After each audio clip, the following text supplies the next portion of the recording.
Welcome to Ekvipage podcast with Helle Knudsen. In this episode, Helle talks about what her business used to be and what she hopes it is in the future. Hi everyone, welcome to this podcast. What I'm going to talk to you about today is my business and the name of it. It's just going to be a short podcast, I hope, just to explain a bit about the business name and what I'm doing in my business. So the name in Danish is Den Hele Ekvipage, and that directly translated to English means the entire equipage. So that might make more sense in Danish than it does in English, I think, but let's try it. So I have had the business for a long time, I think, 8-10 years after all, by now, but just as a very small business next to my job. And I used to do it with a friend. We were two youngsters and we were teaching writing lessons and doing clinics and stuff. And it was very important to us that, we sort of realized that we weren't really teaching the horses anything. We were teaching the people some stuff. We were teaching the riders and the handlers and the owners. So we decided that we'd try out a name that would sort of grasp all of that. And that's where the equipage comes from, because that's the unit of a horse and rider. And to me, that unit is very important. It also means that there's an equal influence into the cooperation. So if one is not doing their job, the picture becomes a bit out of whack. So I think that, and the influence is not meant as in the horse is making all the decisions or anything. It's meant as in I, as a human being, as a rider or handler or owner, should respect the fact that my horse is 50% out of the equation.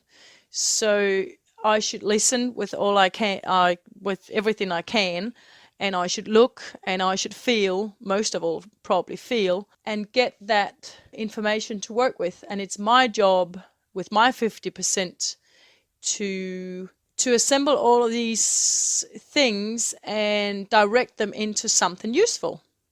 So I can never say that it's my horse's fault. It's basically my fault because I haven't interpreted my horse properly. And I am as important as my horse, and my horse is as important as me when it comes to being an equipage. So equipage is the way we say it in Danish. Equipage is what it means in English. And to me, it's basically about, I could have named my business a ton of different things related to horses, but if we're doing it for the horses, I'm doing it for the horses. But to do it for the horses, the people are the most important tool, because it's the people that we need to work with, and that can change the life of these horses. So I think that's basically where it's from and my thoughts about it. So what do I do with my business then, or in my business? To begin with, I was teaching lessons and clinics to basically ordinary horse people, mostly groundwork and some riding, but basic work, foundation work.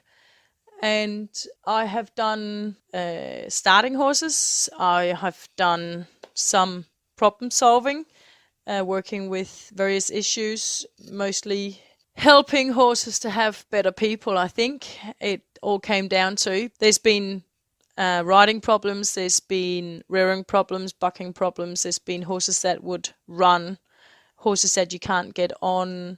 We've had some farrier issues to work with. I've had some aggressive horses, kick-in horses, just basic training, horses that wouldn't be you can't catch them in the paddock, and just basically some horses with no experience at all. I've done it through the years and I find it very interesting. I don't work with aggressive horses anymore, that comes down to an incident I had some years ago where I was seriously attacked by one. It didn't hurt me, it didn't harm me at all, but there was some serious mending to do afterwards because I basically got shit scared. But that's another podcast. I think I'll leave that for another one. So today in my business, I used to do this event called DHE Træf, which is a get together with some competitions and exhibitors and a show night we call Inspiration Night, I suppose you'd call it. This has recently been taken out. I've done it since 2011, and we've recently taken it out of my business and made an association out of it. So then I can focus on all these other things. I do writing school in my business. I have a small writing school, and then of course we're going to build the Paddock Paradise, and we're going to build the Mountain Trail Park. And basically my work has come from teaching and doing clinics. I still do that, and I love doing it. But more on to also sometimes being asked to give inputs to writing clubs and a bit more of an advisory service also combined with the lessons and the writing school. And I find that very interesting. Very, very, very interesting. So yeah, that's a bit about what I'm doing now with my business. I have another thing as well I forgot about. I'm doing some agility stuff on the weekends. I have an obstacle course that fits on a trailer, and I go everywhere around Denmark with that on the weekends. Do clinics. It's really great fun. It's sort of I get to meet a lot of people and a lot of horses, and we set the track up, or the obstacle course up, and we get going for a couple of hours. People get to try from ground, and they get to ride as well. Yeah, it's good horse training, I think. So that's really interesting as well. What I want to do with my business for the future is, I think I've just collected so much experience through the years, and I have my ideas, and I have my way of looking at things, and I really want to use that and put that into meaning. I think there's room enough in the horse world to start changing some stuff, and I think there's a desperate need to change stuff.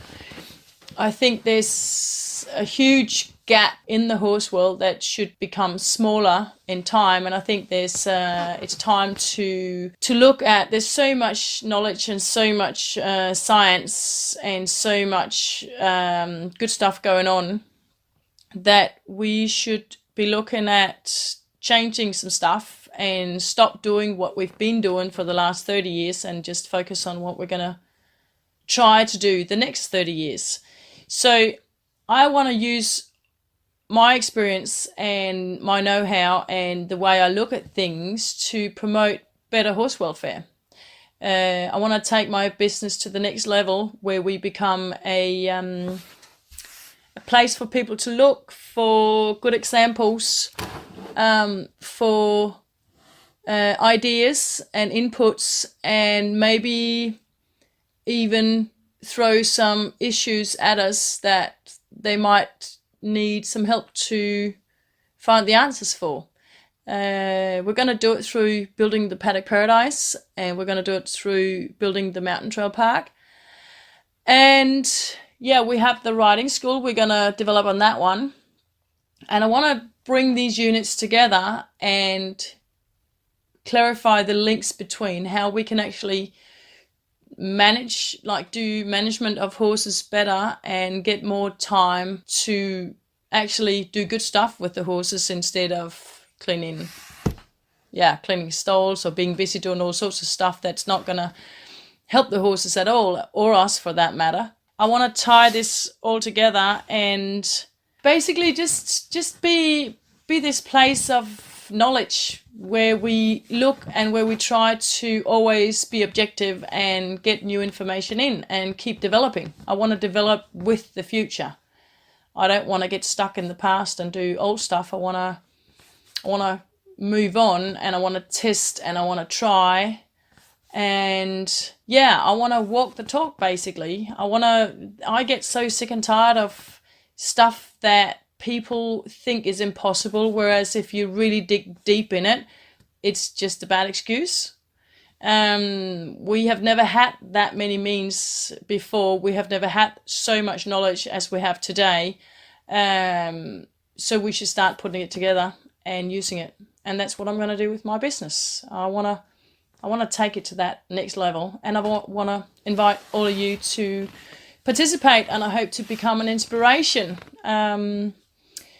So yeah, I think that's a bit of a look into the future. I hope anyways. So righto, I think I should round this one up, and thanks for listening in. Thanks for your time. I hope I've given you just a little bit of a look into my ideas, my thoughts, and with the business. There's some more podcasts in here about me, who I am, and there'll be plenty more podcasts about thoughts and ideas and training tips and all sorts of stuff. So keep listening in, and maybe I'll see you around the next corner. Righto, take care. Bye. Thank you for listening. If you enjoyed this episode, don't forget to give us a rating, thumbs up, or a like depending on where you're listening. This helps more people find the podcast. Also, want to listen to the podcast before everyone else? Be sure to support us on Patreon. You can find a link in the show notes.